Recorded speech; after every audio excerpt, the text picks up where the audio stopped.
Selamat pagi pemirsa.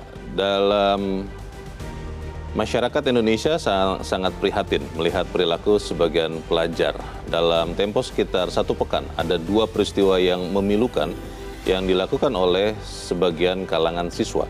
Yang pertama, seorang santri di bawah umur disangkakan sebagai pelaku pembakaran asrama putra di sebuah pondok pesantren yang ada di Kecamatan Kuta Baro, Kabupaten Aceh Besar, Aceh, pada 31 Oktober 2025. Lalu pada 7 November, seorang pelajar diduga menjadi pelaku peledakan di SMA Negeri 72 yang berlokasi di Kompleks TNI Angkatan Laut, Kelapa Gading, Jakarta Utara.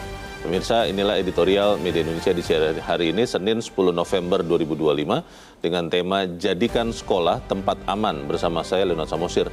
Dan Anda semua juga para pemirsa bisa ikut menyatakan pendapat Anda dengan menelepon nomor 021 583 99 100. Dan pemirsa, pagi ini telah hadir bersama saya, anggota Dewan Redaksi Media Group, Abdul Kohar. Mas Kohar, selamat pagi. Selamat pagi, Bung Leo. Sehat-sehat, Mas? Sehat, Alhamdulillah. Kita bertanya-tanya terkait dengan apakah memang 2 peristiwa yang terjadi, tadi disebutkan di dalam editorial itu, memang menggambarkan keseluruhan kondisi sekolah, atau itu memang ya hanya 2 kasus yang bisa terlokalisir. Kenapa kemudian itu menjadikan editorial mengatakan jadikan sekolah tempat aman?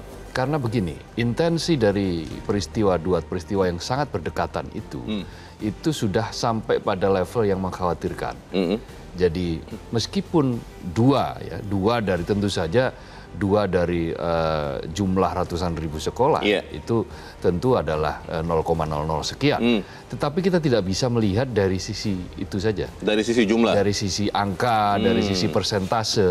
Tetapi dari sisi tekanan yang terjadi kenapa, lalu kemudian kesamaan ya model-model, lalu motifnya yang diduga ya, terutama di 72 kan masih dilihat ada 2 kemungkinan. Yang pertama adalah karena korban perundungan, atau kemungkinan yang kedua adalah pengaruh dari media sosial, ingin melakukan sesuatu yang sesuai dengan yang terjadi di media sosial karena terpapar oleh pengaruh-pengaruh di media sosial. Nah, 2 peristiwa ini menunjukkan kepada kita bahwa alarm harus sangat dibunyikan dengan bunyi yang sekeras-kerasnya, karena tidak bisa ditoleransi lagi, karena proses ini berlangsung secara mungkin kita tidak bisa bilang masif ya, tapi tendensi untuk meningkat itu terjadi, sudah tampak, sudah kelihatan. Mulai munculnya penyakit mental dan seterusnya akibat pengaruh dari media sosial. Pertanyaan besarnya adalah apakah memang cukup dengan tindakan-tindakan reaktif menurut sebagian orang. Tadi di dalam headline dikatakan ada pembatasan game online atau ada hal-hal yang lain. Karena kan kelihatannya masalahnya lebih besar dari itu. Kita akan bahas itu, Mas Kohar. Pemirsa, inilah editorial Media Indonesia untuk hari ini, Senin 10 November 2025. Jadikan sekolah tempat aman.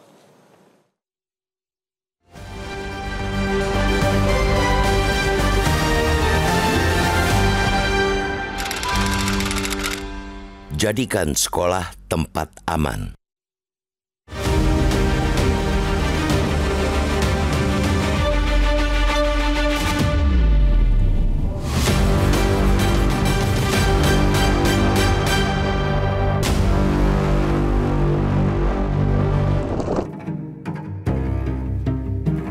Masyarakat Indonesia sangat prihatin melihat perilaku sebagian pelajar kita. Dalam tempo sekitar 1 pekan, terjadi 2 peristiwa yang memilukan dilakukan oleh kalangan siswa.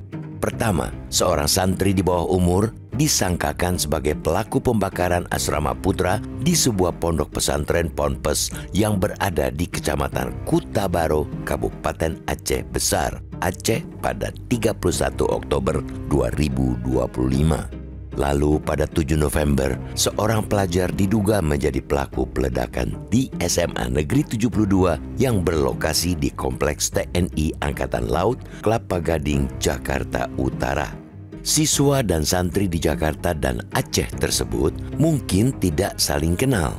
Akan tetapi, mereka sama-sama nekat melakukan tindak kekerasan. Bila santri di Aceh menggunakan korek api, siswa di SMA N72 diduga menggunakan bahan peledak rakitan. Pesan yang perlu diambil dari kedua peristiwa itu bukan terletak pada peralatan yang digunakan ataupun persiapan mereka. Yang menjadi persoalan utama adalah bagaimana anak muda penerus bangsa tersebut terlibat dalam aksi kekerasan. Untuk kasus santri di Aceh, aparat kepolisian sudah mengungkapkan motif di balik kejadian itu karena kekesalan pelaku yang karena kerap menjadi korban perundungan di Ponpes. Adapun tragedi di SMA N72, polisi masih menunggu pemulihan terduga pelaku untuk mengetahui motif tindakannya. Sejumlah rekannya mengungkapkan pelaku sebenarnya juga korban aksi perundungan. Sedangkan pihak lain menduga perilaku kekerasan pelaku terkait dengan konten di media sosial atau medsos. Apapun motifnya, kejadian ini seyogianya menjadi alarm pengingat bagi semua pihak, baik untuk pemerintah, guru, orang tua hingga lingkungan. Pengingat bahwa telah terjadi pergeseran relasi antara anak dan orang tua, guru, dan lingkungan sekitar. Anak-anak seakan memandang kemarahan dengan agresi selama ini bisa disalurkan sesuai kemauan mereka sendiri. Mereka yang sudah memendam dendam atas aksi perundungan yang mereka alami dan tidak bisa meraih keadilan melalui jalur orang tua dan guru, akhirnya merasa aksi vigilante atau main hakim sendiri menjadi solusi. Kondisi itu diperburuk dengan paparan konten media sosial maupun game online yang marak menawarkan kekerasan sebagai jalan menuju keadilan atau kemenangan.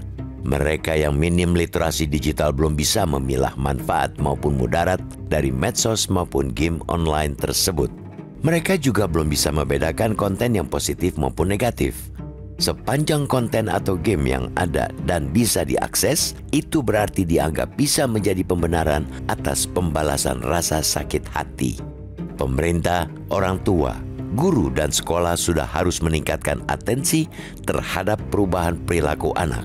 Orang tua mestinya melihat dan mendengarkan keluh kesah anak. Jangan sampai anak merasa dibiarkan sendirian. Orang tua juga perlu meningkatkan pemantauan aktivitas anak di dunia maya. Jangan sampai demi prinsip memberi kebebasan, anak justru menjadi korban serangan mental. Penggunaan gawai bukanlah sesuatu yang pantang, tetapi haruslah terukur.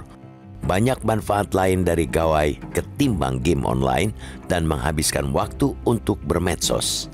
Sistem pemantauan di sekolah yang masih lemah juga kerap membuat anak rentan menjadi korban perundungan atau mengalami tekanan sosial yang tidak tertangani. Guru haruslah menjadi sosok yang digugu, dipercaya, dan ditiru, sehingga siswa bisa dengan tanpa ragu bercerita atau mencurahkan isi hati ke guru. Harapannya, guru dapat mendeteksi dan mencegah perilaku siswa mengarah ke kekerasan. Sekolah jangan ragu dan tebang pilih dalam menerapkan aturan tegas demi meminimkan aksi perundungan. Jangan sampai aksi perundungan hanya diselesaikan dengan mempertemukan pelaku dengan korban untuk bersalaman bak peresmian gudang atau kantor baru. Setelah itu, pelaku dan korban disuruh kembali berkegiatan belajar dan mengajar seperti biasa. Padahal, manusia bukan mudah memaafkan, tetapi susah melupakan. Kita apresiasi upaya Kemendikdasmen untuk mengembangkan guru wali di luar guru bimbingan dan konseling BK sebagai pendamping seluruh murid. Upaya seperti itu bisa mencegah serangan mental yang sudah sangat berbahaya bagi para pelajar kita. Pemerintah sudah waktunya menerapkan aturan yang mengukur penggunaan gawai dan meningkatkan kegiatan yang positif bagi siswa. Selain itu, jajaran kementerian terkait perlu mengevaluasi game-game online yang banyak mendatangkan mudarat ketimbang manfaat. Ciptakan juga sistem pembelajaran yang mengarahkan saling menghargai sesama siswa. Tidak ada siswa yang superior atau inferior. Jangan sampai ada siswa yang merasa memiliki kasta lebih tinggi yang bisa menjajah pelajar lainnya. Semua itu tentunya diharapkan mampu mengembalikan satuan pendidikan seharusnya menjadi tempat yang aman dan nyaman. Sehingga sekolah akan melahirkan kalangan terpelajar, bukan orang yang penuh amarah.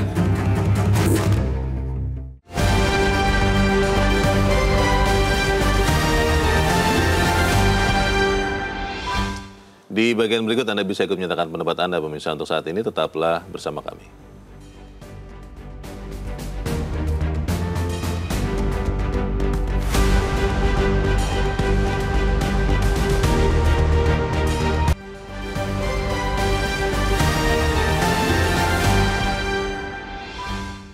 kasih Anda masih bersama kami dan kita akan mendengarkan pendapat pemirsa Metro TV ya Mas Kohar ya. Kali ini dari Cirebon, Jawa Barat ada Ibu Indra.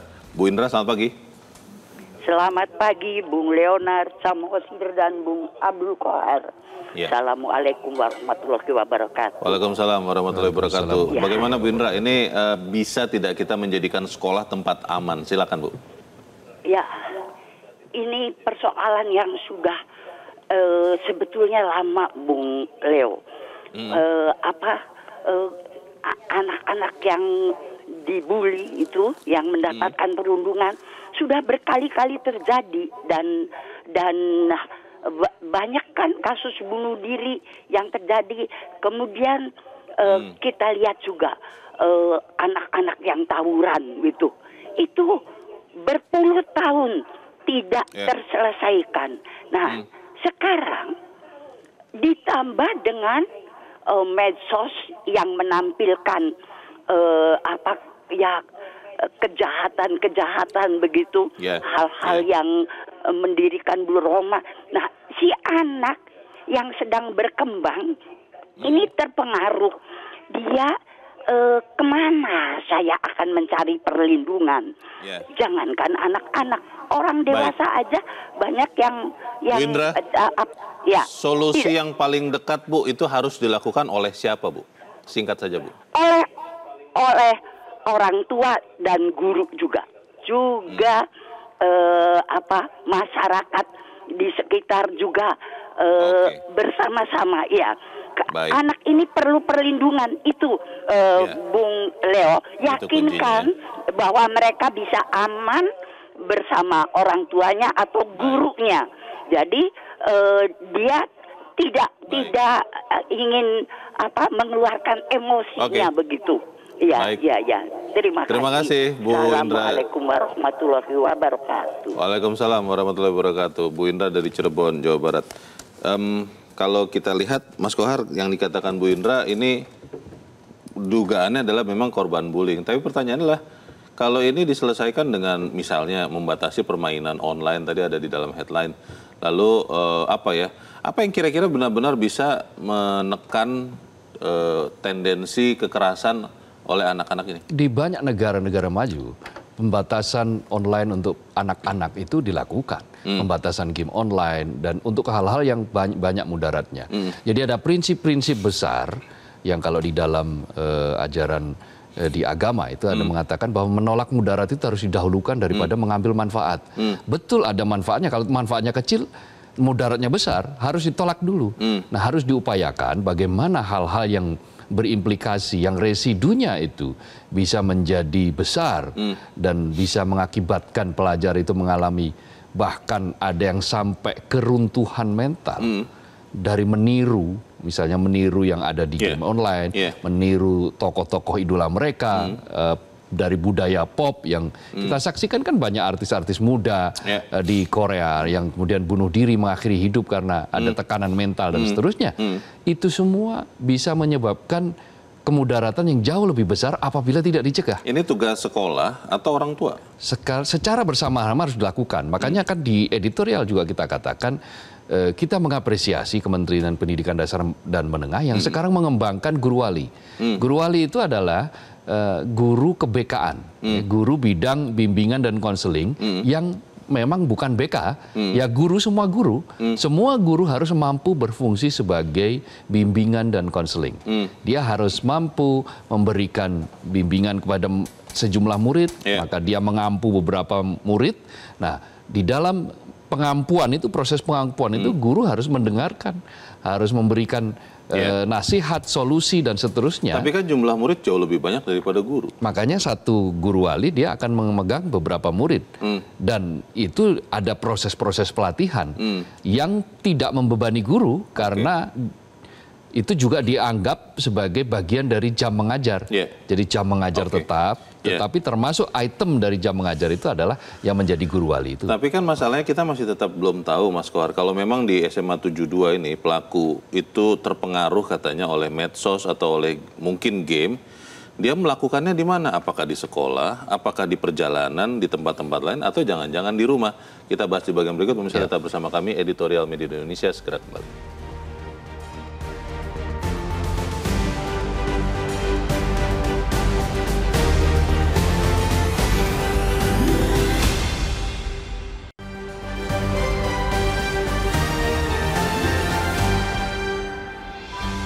Terima kasih Anda masih bersama kami. Kita di bagian akhir diskusi kita. Mas Kohar, memang dalam kasus SMA 72 masih diselidiki ya. Apa penyebabnya, bagaimana, kenapa. Tapi bagaimana kita bisa belajar maksimal dari peristiwa itu supaya peristiwa serupa tidak terjadi lagi? Prinsipnya adalah bahwa ruang-ruang ekosistem yang memungkinkan bagi seorang murid untuk menjadi nyaman itu harus diciptakan. Berarti siapa? Ya guru, ya sekolah, ya orang tua. Orang tua nggak bisa mengatakan bahwa karena saya sudah menyerahkan kepada sekolah maka semuanya adalah tanggung jawab sekolah. Tidak bisa seperti itu. Karena waktu yang dihabiskan itu sebetulnya lebih banyak di luar sekolah daripada di sekolah. Tetapi sekolah juga harus terus-menerus melakukan pendekatan-pendekatan yang memungkinkan sehingga yang disebut sebagai belajar aman dan nyaman itu bisa tercipta. Guru harus kreatif, sekolah, lingkungan sekolah harus dibuat senyaman mungkin, sehingga murid datang itu tidak dengan tekanan. Mereka datang ke sekolah itu dengan kegembiraan, dengan keriangan untuk mencari ilmu, untuk mengembangkan diri, untuk mengembangkan jejaring. Karena itu tadi kan misalnya sekarang pramuka digiatkan lagi, diwajibkan lagi. Karena memang ada prinsip-prinsip dasar yang memang harus diambil dari hal-hal baik ya yang dulu pernah ada yang kemudian ditinggalkan, sempat dihilangkan itu harus dikembalikan lagi. Lalu juga pembatasan-batasan. Ada prinsip yang menurut Mendikdasmen Abdul Mukti itu bagus, yaitu menciptakan kesalehan digital. Kesalehan digital itu adalah bagaimana kita memegang gawai, membuka game serba digital itu untuk menjadi orang-orang yang lebih bermartabat. Gitu.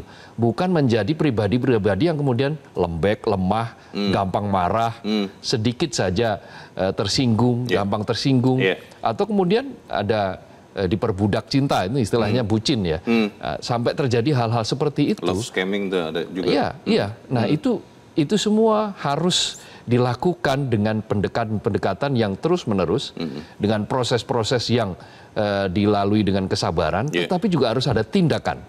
Sekecil apapun tindakan itu penting, supaya apa? Ini menghindari supaya tidak terjadi secara masif, yang makin luas, yang nanti kita akan menghadapi generasi yang dengan mental-mental yang bukan mental-mental baja, mental-mental yang lembek, maka kita ya akan menjadi soft state lagi.